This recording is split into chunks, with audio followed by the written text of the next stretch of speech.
2006년 여름, 엄청 무더운 날이었습니다. 강원도 철원에서 군생활을 했었는데 제가 상병 때 부사수와 경계근무를 서고 있었습니다. 군사지역이라기보다는 좀 한가한 근무지다 보니 바람도 쐬고 민간인도 보면서 심심한 근무를 서고 있었습니다.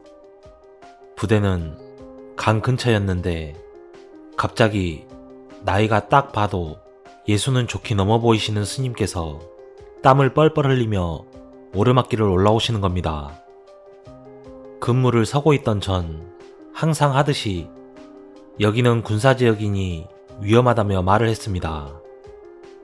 그런데 스님은 껄껄껄 웃으시며 저를 향해 합장을 하셨고 저 역시 집에서 불교를 믿는 터라 뒤늦게 알아차리고 고개를 숙여 합장을 했습니다.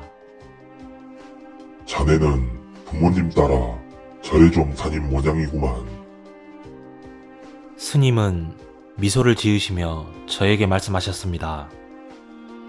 스님도 그럴 것이 저는 합장을 했는데 반해 부사수는 그냥 멍하니 있었으니 말이죠. 날도 더우니 좀 쉬어갑세. 라고 하시며 그 스님은 큰 나무 아래 그늘에 있는 바위에 걸터 앉으셨습니다. 외모에서 풍기는 포스가 장난이 아닌 수준이었기에 저는 무심코 물어보았습니다. 어쩐 일로 여기까지 오셨습니까? 그러자 그 스님께서는 글쎄, 발길 닿는 대로 돌아다니다 보니 하면서 저를 빤히 보시는 겁니다. 그러더니 저에게 갑자기 태생이 어딘지 알고 있냐고 물으시더군요.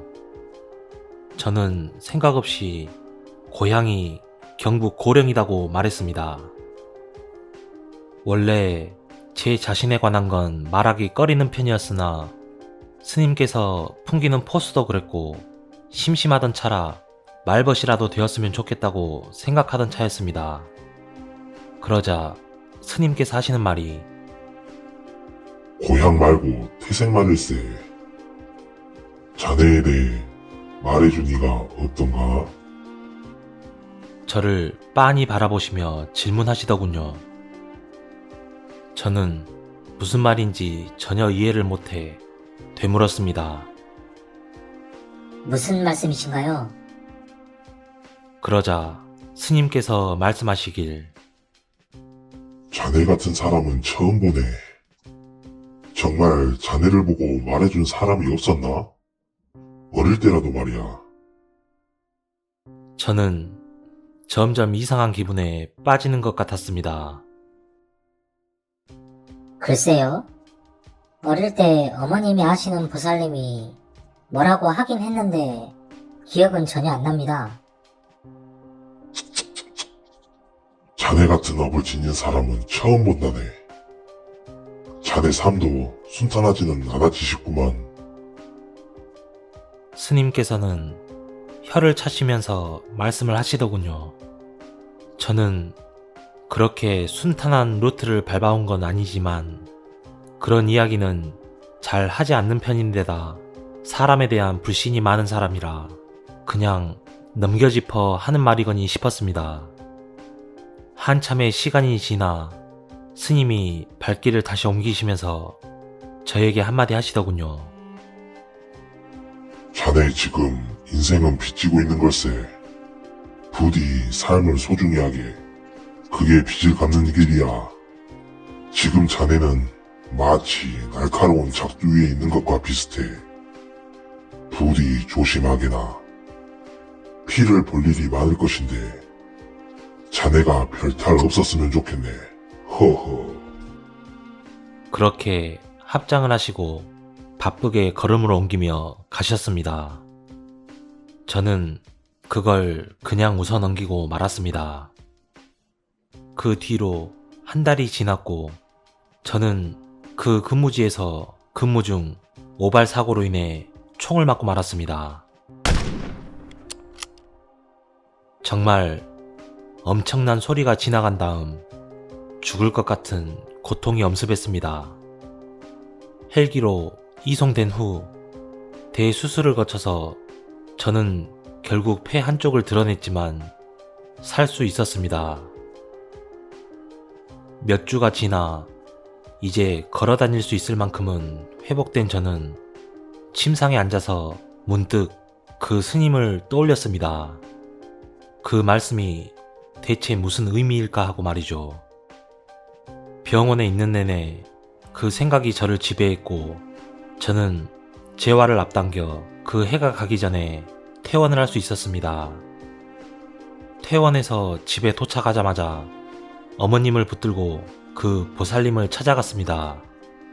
그리고 다짜고짜 스님과의 일을 말씀드리고 이게 무슨 말인지 여쭈어 보았더니 보살님께서 한숨을 쉬시며 말씀을 하셨습니다.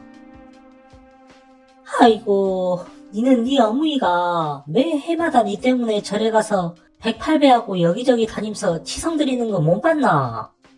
니는 곱게 살 명은 아니라 카이. 솔직히 내는 네가 지금 멀쩡히 돌아다니는 게 네 어머니 덕 때문이라 생각한대. 그러나 이어지는 말이 충격이었습니다.